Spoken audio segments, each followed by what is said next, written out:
All right, here we are, Deck Sunright TCG. I got my friend over here, Brady. He has a deck that was requested to put on camera, a deck tech called Blue Steel. Take it away. Alright, so this is not my deck, first of all. I got it from an online source. But the basic part of this deck is it's very Infinity-like. It's looking to pump out big artifacts really quickly. So the way we do that really is with these two. Well, these three actually. So Etherium Sculptor lets your artifacts cost 1 less. Then you have Chief Engineer, which has Convoke, which just lets you tap untap creatures to add mana to mana pool. And Grand Architect, which is important ability right here, is the third one. Where you can tap an untap blue creature to add 2 colorless mana that you spend for artifacts. And then really the payoff artifacts are these right here. So we got Walking Ballista, I'm sure everyone knows what that one does. Traxos, which is from Dominaria. I just add this one to the deck. So it's basically a Nelson, if you know what that is, but for artifacts. So it's 4-drop 7/7 with trample. It comes in tap, and it doesn't untap unless you cast a historic spell, which is artifacts, legendaries, or sagas. But of course, this one's going to be artifacts. And then Lodestone Golem. So Lodestone Golem is really just a tax card. There's a lot of control over here in our meta today, so that's a really important card. And other cards we spotlight really is just Throne, the God-Pharaoh. So this pairs really well with either the Convoke guy or Grand Architect. So Throne, the God-Pharaoh says, being of your inch step, each opponent loses life equal to the number of tapped creatures you control. So that's a little synergy there. So I added this Aethersphere Harvester over Smuggler's Copter, mostly because I think the life gain is important. The 3/5 is really important over here. You can fight with some of these smaller Tormogoys. And if you get its payout right away, a lot of times with Smuggler's Copter, I'm just swinging with a 3/3 or 4/4. I don't get to get its effect, its loot effect, because my hand's normally empty by turn 3 when I can swing. Trinket Mage lets you search for an artifact with mana cost 1 or less. That can be your Walking Ballista or your Basilisk Collar.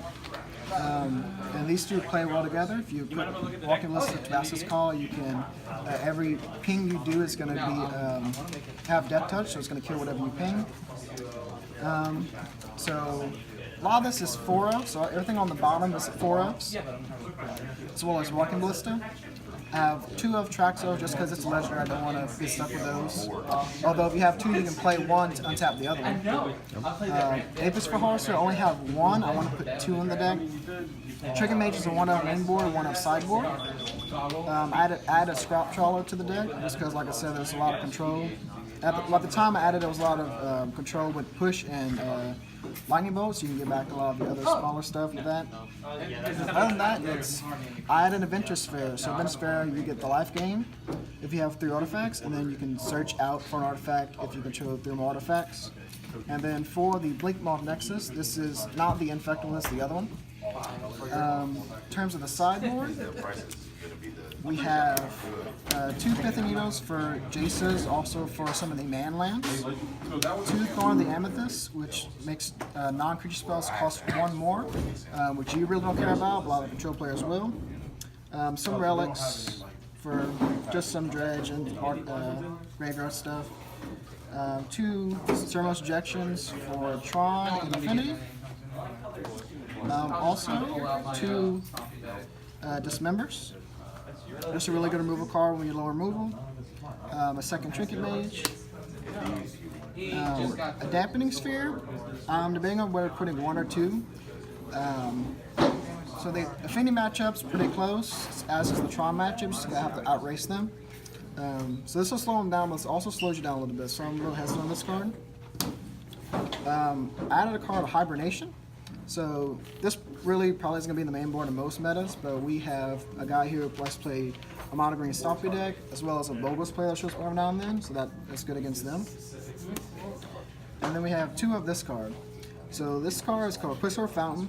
It says at the beginning of each player's upkeep, they put a flood counter on a non-island, and that land becomes an island. So it can slow down things like Tron.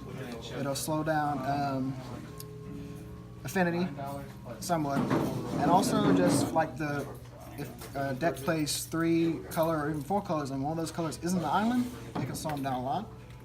Yep. Other than that, we have 20 islands. Oh no, 18, wait. 15 islands. 15 islands, 4 Blinkmoths, and 1 Inventors Fair. And then, so this is more for the control style, or I guess the control matchups of the deck, which is what I meta switch to. If you want a more aggro, you can always put in some Signal Pests. And then another common thing about putting in is Aethersworm Canonist.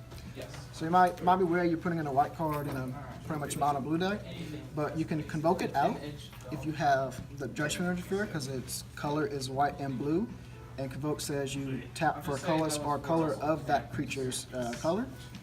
Also, I'm trying to find some of the land from Kaladesh, Spire of Industry. That way you can produce more white mana. Would you say that there's a tough matchup that you have with this deck? Burn?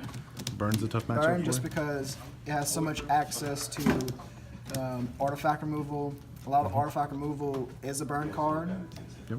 With built to smash. Smash Smash Smithereens, Smithereens. yeah. That's one that deals 2 whenever it destroys artifact. 3. 3. Yeah, so it's just another white book for them, basically. Yeah. Other than that, the control matchup's really good. You can only outpace them. The best thing I can do with this deck, in my opinion, with actually 2 things. So I can turn 2 this guy if I just have a 1-drop, Chief Engineer, and a run of these. And then the same thing with a turn 2 Lodestone Golem. That's normally going into the blind. If I know I'm playing control deck though, I normally try to turn to that Thorn of the Amethyst just to make them slow them down a little bit more. Sweet, man. The other sideboard from online though, he had, like I said, he had the Smugger's Copters instead of the Aethersphere Harvesters. Hangerback Walker he also added. I took it out because it always got path, never got destroyed. And another card I put in when it was a little more aggro with some control was Pithing. So Pithing gets all artifacts hexproof, and if it's card draw, you control the artifact with the highest converted mana cost. Is there anything that you think, outside of the recommendations that you've made thus far, you feel pretty comfortable with where it's at, though? Oh yeah, absolutely. At least in our meta I am. Yeah. Like I said, I just switched it back to the more control. If you were to go to a tournament, would you go with the more control version or the more aggro version? Let's see. Like a GP or something. Yeah. I don't even know. I've never played the Gen matchup. Like I said, the Tron matchup's pretty close. Affinity's pretty close. Both those are probably around 50-50. Yeah. In those cases, I actually think I like this one better. Just because the Judgment, so whenever I switched to aggro, I put in the Signal Pest for the Judgment Familiars. Yeah. And so that slows you down a little bit because you can't use the Grand Architect's ability off of that. Right. So, also take out the Basilisk Collars for that, for the more aggro matchups. Gotcha. But yeah, I've never played Gen matchup, not sure how that one is. Gotcha. All right, man. Well, thank you very much for your time. That's a sweet deck. I enjoy playing against it all the time. And if you guys have any questions or comments, leave them down below. And myself or Brady will respond to them as we can. Thanks, guys.